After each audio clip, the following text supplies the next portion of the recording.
Bonjour et bienvenue sur cette interview dans laquelle nous allons parler de l'industrie des œufs, de son lobby et des pressions que ces derniers peuvent exercer sur les associations de protection animale et sur les petites entreprises en France.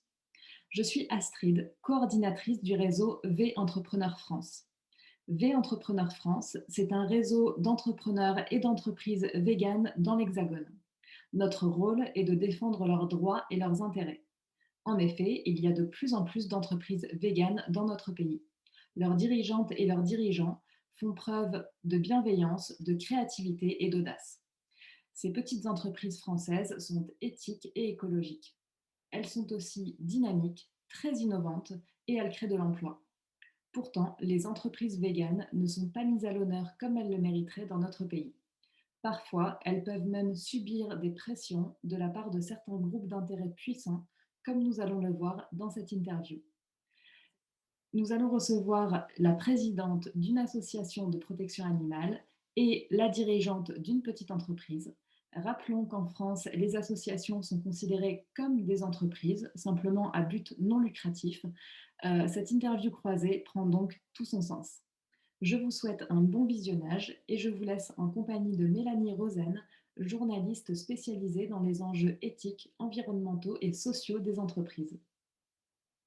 Merci beaucoup Astrid et bonjour à toutes et à tous. Merci d'être avec nous pour cette nouvelle rencontre vidéo avec V Entrepreneurs.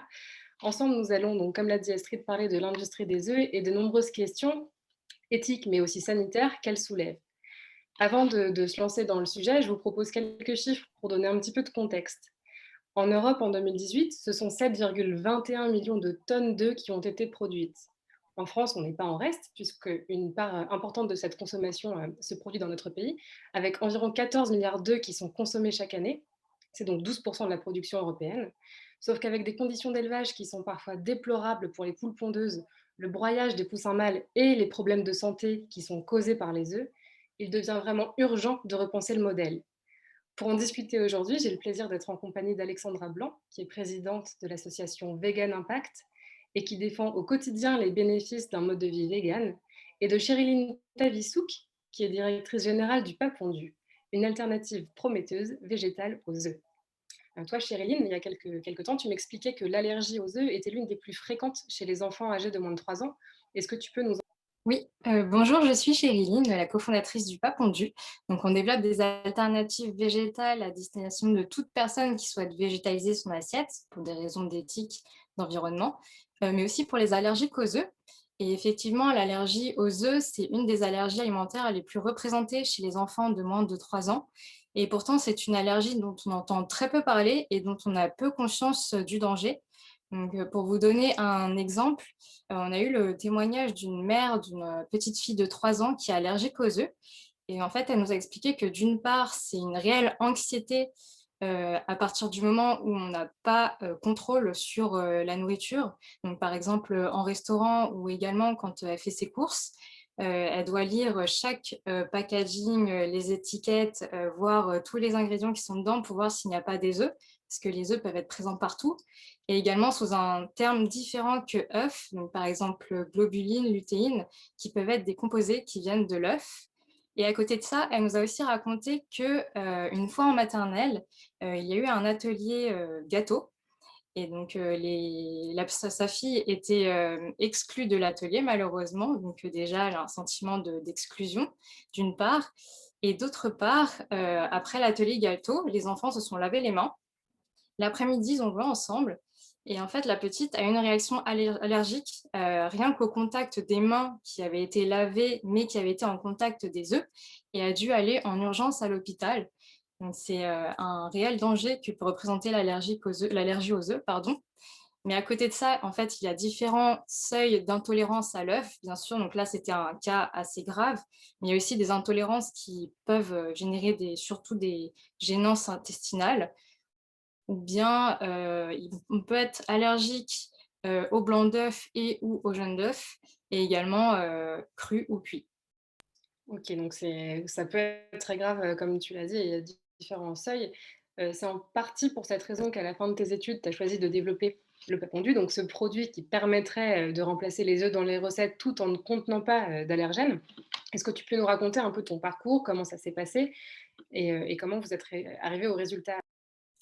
Oui, à côté du fait qu'il y ait beaucoup d'allergies aux œufs, notamment chez les enfants, il y a aussi le fait que l'œuf, fait partie des aliments, chouchous des Français, puisqu'il en est consommé partout. On en trouve en entrée, en plat, en dessert, en sucré comme en salé. Donc il est omniprésent et donc pour ces personnes allergiques, intolérantes, mais aussi pour toute personne qui souhaitait végétaliser son assiette, on a voulu proposer notre solution, une alternative végétale à l'œuf qui s'appelle le papondu. Et donc ça a débuté avec, 2 cofondatrices, donc Philippine, mon associée et moi-même.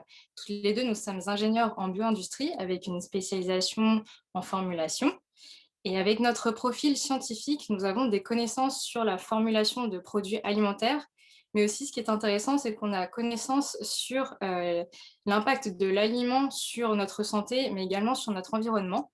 Et donc aujourd'hui, ça fait plus non, bientôt 2 ans que nous sommes lancés à temps plein sur le projet et que nous sommes accompagnés par Station F, qui est notre campus, qui nous aide beaucoup dans notre aventure entrepreneuriale et également un laboratoire agroalimentaire spécialisé en recherche et développement. OK, super. Je me souviens qu'à la création de ce produit, vous aviez un autre nom, vous vous appeliez les merveilleux avec un petit jeu de mots, E à la fin étant éplé, comme, les œufs. Très vite avec ton équipe, vous avez été obligés de changer de nom quand le SNIPO, donc le SNIPO, c'est le Syndicat national des industriels et professionnels de l'œuf, vous a envoyé un courrier. Alors à l'époque, vous étiez une vraiment toute jeune entreprise, vous n'êtes pas encore commercialisée. Est-ce que tu peux nous expliquer, ce qui s'est passé et ce que contenait, ce fameux courrier? Oui, au départ de notre projet, donc c'était en 2019, on avait trouvé, un chouette nom de marque qui était Les Merveilleux avec, œuf au pluriel à la fin et en fait, ce qui s'est passé, c'est qu'en juin 2020, une loi est tombée interdisant, d'utiliser des noms de termes de produits d'origine animale pour, des marques de produits, végétaux et donc en amont de cette loi, on avait reçu une lettre de la part du SNIPO, donc qui est le syndicat national des industriels et des professionnels de l'œuf, qui nous avait ordonné de changer de nom et, sous peine de régler ça au tribunal. Donc c'est ce pourquoi on a été contrainte de changer de nom. Ce qui est assez incroyable, c'est que là, on parle d'un syndicat qui est quand même, hyper, important en termes de taille, de moyens. En 2019, c'était 44 entreprises adhérentes.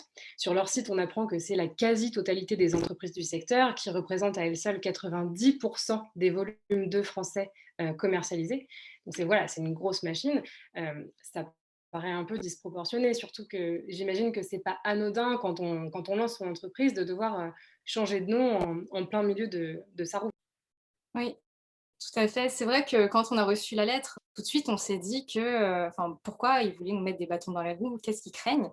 Et c'est vrai que devoir changer de nom, ça implique, de la communication, enfin de revoir toute sa communication et en start-up, le temps est précieux. Également, on a un budget serré et donc revoir notre communication, c'était consacrer du temps sur, revoir aussi le logo, le site internet, les réseaux sociaux, mais aussi consacrer un budget pour, déposer le nouveau nom. Mais bon, après, on s'était dit que dans tous les cas, avec la loi qui était tombée en juin 2020, on aurait dû changer de nom et ce qui est chouette, c'est qu'on a pu trouver un nouveau nom qui est, Le Papendu et qui a été notamment trouvé par, notre communauté. OK, donc peut-être que le lobby vous met des bâtons dans les roues, mais côté communauté, on est quand même, assez engagé. Tu as l'impression que les gens vous suivent, Oui. sur ce projet? Tout à fait. On a beaucoup de soutien de la part de notre communauté depuis, le lancement, en fait, enfin depuis le début du projet, donc c'est depuis 2019. En fait, c'était l'année où on a commencé à communiquer sur, notre innovation, à créer, les différents comptes de réseaux sociaux. Donc, on est présente sur Instagram, Facebook, LinkedIn et notre site internet et c'est vraiment beaucoup de soutien de la part de la communauté. Ça fait très plaisir et c'est aussi notamment ceux qui sont pionniers de notre projet, puisque l'année dernière, on avait lancé une campagne de financement participatif, ce qui avait rassemblé 600 contributeurs, qui nous a fait vraiment chaud au cœur et qui notamment a pu financer une partie de notre recherche et développement. Avec ton équipe, vous avez décidé, de vous rebaptiser, suite, à la demande du SNIPO, mais aussi au projet de loi qui était en cours. Mais parfois ça se passe pas comme ça et ça peut se transformer en véritable bataille judiciaire. Alexandra, avec Vegan Impact, vous avez choisi de révéler ce qui se passe en coulisses en fait, dans l'industrie de l'œuf et vous avez notamment été filmer ce qui se passait au sein d'un élevage de l'œuf de nos villages. Est-ce que tu peux nous raconter ce que vous avez découvert à ce moment-là? Oui, alors avec Vegan Impact, on a mené 2 enquêtes en fin mars et fin avril de cette année sur un élevage de poules pondeuses en plein air de la marque L'œuf de nos villages. Donc on a pu montrer justement les conditions de vie de ces poules pondeuses qui sont soi-disant en plein air. Et on a vu des conditions de vie qui sont un peu effroyables, enfin déjà des bâtiments qui sont insalubres. Lors de notre première enquête, sur les œufs, il y avait des trous rouges. Donc c'est quand même pour la consommation, la niveau santé pour l'être humain, c'est pas top. On voyait des poules malades. C'était un élevage de 20 000 poules. Et avec Vegan Impact, on a beaucoup essayé de faire bouger les services vétérinaires, faire bouger la préfecture, pour qu'il y ait des contrôles, pour qu'on puisse faire quelque chose pour ces poules. Et ces enquêtes, en fait, n'ont pas plu à la filière. Du coup, ils se sont attaqués à notre association et ils nous ont mis un procès.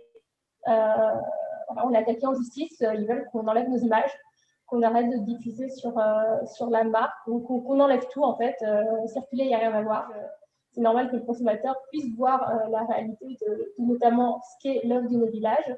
Des poules qui sont malades, des poules qui sont sur des perchoirs beaucoup trop hauts, qui sont entassées, elles sont trop nombreuses pour l'élevage, des poules malades, des poules en souffrance. Donc ça, c'est la réalité en fait de l'élevage plein air, en tout cas pour l'œuf de nos villages, pour cet élevage-là. Tu parles de l'importance de montrer ce qui se passe aux consommateurs et consommatrices et c'est vrai qu'il y a un décalage qui est assez effarant entre ce que vous avez découvert et ce que l'œuvre de nos villages laisse à montrer. Quand on va sur le site de la marque, on nous présente là je cite, des éleveurs engagés, des poules en bonne santé, le groupement se présente comme humain. Donc là, vous avez fait un vrai travail de lanceur d'alerte. Vous avez vraiment démonté tout le marketing et le storytelling un peu mensonger qui entourait le groupement. Marketing, on a juste montré la réalité. Et au vu des images, on voit de la crasse partout. C'est vraiment sale, en fait, déjà. Les poules sont malades, les abreuvoirs sont sales, donc c'est tout un nid de bactéries. Enfin, c'est vraiment sale. Et en plus, les poules sont en souffrance. Il y a des cadavres de poules qui traînent, même si on sait qu'ils les ramassent. Donc, c'est part de notre enquête. En fait, il peut y avoir des poules mortes, mais il y en a régulièrement. On sait, par exemple, il y a une espèce qu'ils appellent l'infirmerie, parce qu'on l'a filmé justement, mais l'infirmerie, en fait, il faut savoir que les poules pondeuses, comme je disais, elles ne sont pas soignées. Ça ne vaut pas le coup, ça coûte de l'argent de soigner les animaux, et elles sont envoyées à 18 mois à l'abattoir. Donc, en fait, ils les laissent mourir dans un coin. Et lors de la première enquête en mars, c'était dans le même élevage, donc il y avait des poules rouges. Et à force qu'on ait relancé les services vétérinaires, on les a un petit peu harcelés pour qu'ils fassent quelque chose, ils ont été obligés de traiter les poules. Je pense que si on n'avait pas été là, ils n'auraient rien fait. Mais bon, pour l'image de la marque, dire que dans leurs œufs, il y a des poules rouges, ça ne fait pas rêver. Donc là-dessus, ils ont été obligés de traiter, de leur faire un traitement qui coûte cher. Hein, ça coûte, pour 20 000 poules, ça coûte forcément de l'argent. Mais sinon, en général, ils ne soignent pas leurs animaux. Et voilà, ils vont faire tout un travail de lanceur d'alerte, de faire les enquêtes pour qu'ils se bougent un petit peu. C'est bien qu'il y a un problème. Enfin, s'ils veulent à tout prix qu'on cache ces images, c'est qu'il y a quelque chose qui ne va pas et qui ne correspond pas à leur publicité, où on voit des poules en plein air, enfin, qui sortent dehors. Sur ces 20 000 poules, il n'y en a quasiment aucune qui sortent. On connaît des habitants qui habitent à côté de Avlu, c'est dans des élevages. Ils ne savaient même pas qu'il y avait des poules pondeuses qui avaient un élevage, c'est dans des bâtiments. Mais oui, il y en a peut-être quelques-unes qui arrivent à sortir, mais les installations sont mal faites. Pour qu'elles sortent par les trappes, il faut qu'elles rampent en fait, sous les installations. Et les poules, ce ne sont pas des animaux rampants, ce n'est pas des lapins, des rats. Donc, évidemment qu'elles ne sortent pas. Ce n'est pas adapté à leur besoins physiologiques. Alors, j'imagine qu'un tel procès, ça a un coût. Et pourtant, avec l'association, vous avez décidé d'aller au bout de la démarche. En fait, on a été assigné par les huissiers de justice. Ça a été un peu une surprise. On ne pensait pas qu'avec ces images-là, on aurait des soucis. Parce qu'on a juste relayé des images de lanceurs d'alerte. Mais oui, bien sûr, on ne veut pas céder. On ne veut pas enlever les images.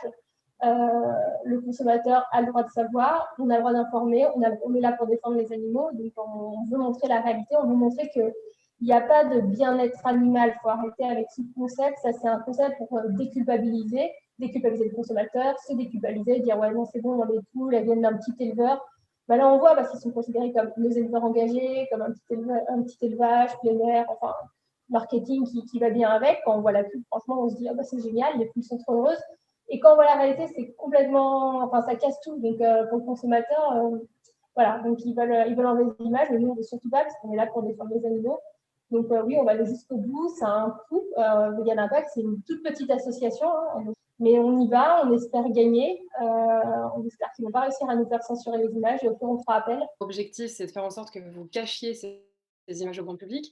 Et vous, l'objectif, est-ce qu'il est donc d'informer évidemment, mais aussi de changer les choses du point de vue de cet élevage et de l'industrie en général?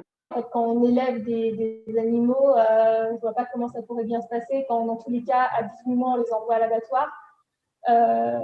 Comme je dis, pour eux, les animaux sont des biens de consommation, donc forcément, ça a un coût et ils ont besoin que ça coûte le moins possible, donc de ne pas les soigner, de s'en ficher un peu. Voilà, c'est le profit qui compte. Donc, non, nous, ce serait plus de montrer voilà, la réalité, que même les œufs plein air, c'est pas, voilà, c'est pas bien.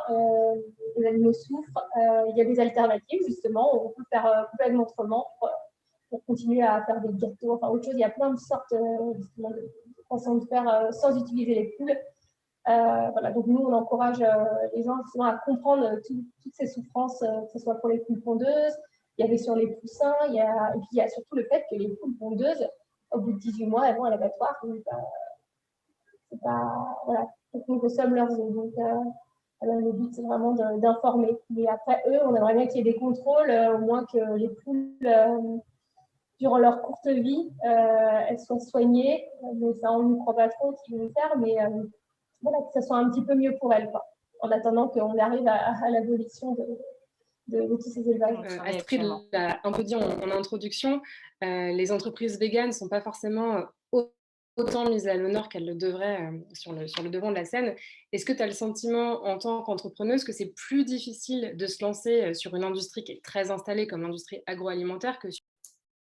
Pour ma part, avec mon profil scientifique, j'avais déjà conscience des difficultés qui étaient de devoir proposer une innovation alimentaire sur le marché, notamment dans un domaine aussi réglementé que l'agroalimentaire. Mais c'est avec le projet en fait, que je suis devenue entrepreneur. Mais c'est vrai que j'avais pas du tout appréhendé tous les challenges techniques qui étaient sur le développement d'un produit agroalimentaire, notamment sur la recherche et le développement. Mais toutefois, depuis qu'on s'est lancé dans le projet, on trouve que c'est une aventure géniale. Et bientôt, on va pouvoir commercialiser et connaître notre premier lancement.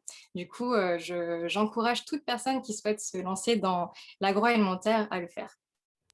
Et est-ce que tu as l'impression qu'il y a peut-être une sorte d'entraide ou de dynamique commune entre les différents acteurs ouais, des alternatives véganes?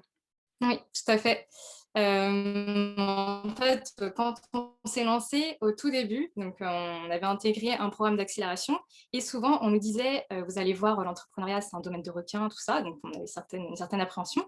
Et finalement, on s'est rendu compte que dans le véganisme, dans l'entrepreneuriat et dans le véganisme, il y a vraiment de l'entraide parce qu'en fait, on est tous là pour la même cause, les mêmes causes. Et du coup, chacun s'encourage, chacun s'entraide. Donc, c'est vraiment plutôt un élan de soutien entre chaque start-up, association et initiative dans le véganisme. Merci beaucoup pour ces précisions et bravo à toutes les deux pour le combat que vous menez et les initiatives que vous portez.